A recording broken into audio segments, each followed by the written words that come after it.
পুনর্বাসনের দাবিতে গ্রাম বাঁচাও কমিটির বিক্ষোভ। শুক্রবার সকালে কেন্দা এরিয়া অফিসের সামনে বিক্ষোভ দেখায় হরিপুর গ্রামবাসীরা।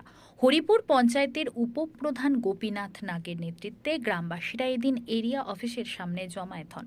গ্রামবাসীদের দাবি, পনির কয়লা উত্তোলনের কারণে এলাকায় বিভিন্ন জায়গায় ধস ও জল সংকট দেখা দিয়েছে দীর্ঘদিন, ফলে আতঙ্কে দিন কাটছে গ্রামবাসীদের। আমরা তৎক্ষণাৎ চিঠি আবার পুনরায় করি এবং গ্রামের মানুষরা আমাদের পঞ্চায়েত অফিসে ঘেরাও করতে আসে।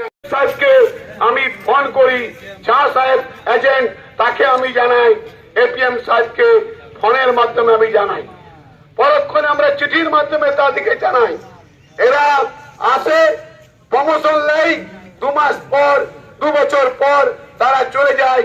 এই গ্রামের মানুষগুলো যে অবস্থায় থাকে সেই অবস্থায় থেকে যায় এবং নিজেরা মিটিং টুপি পরিয়ে এলাম, চিন্তা করতে এইভাবে কাজ করুন। এই হচ্ছে ইসিএল ম্যানেজমেন্ট। 1973 আমলে এইগুলো কাটিং হয়েছে। পূর্বকের মতো কথাবার্তা রাষ্ট্রীয়করণ হওয়ার পর কয়লা খনি অঞ্চল কোল ইন্ডিয়া অধিগ্রহণ করে।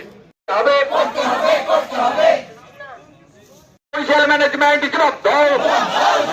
হরিপুর গ্রামকে সুরক্ষিত করতে হবে, হরিপুর গ্রামকে সুরক্ষিত করতে হবে। হরিপুর গ্রামে জলস্তর নামছে কেন? ইসিএল ম্যানেজমেন্ট জবাব দাও। আতঙ্কর জিনিসটা তো ভাষায় প্রকাশ করা যায় না।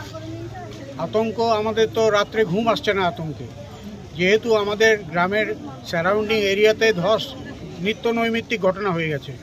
আমরা এখন দুশ্চিন্তা ভোগ করছি, রাত্রে ঘুম হয় না যে কোনোদিন বাড়িটা হয়তো মাটির নিচে চলে যাবে।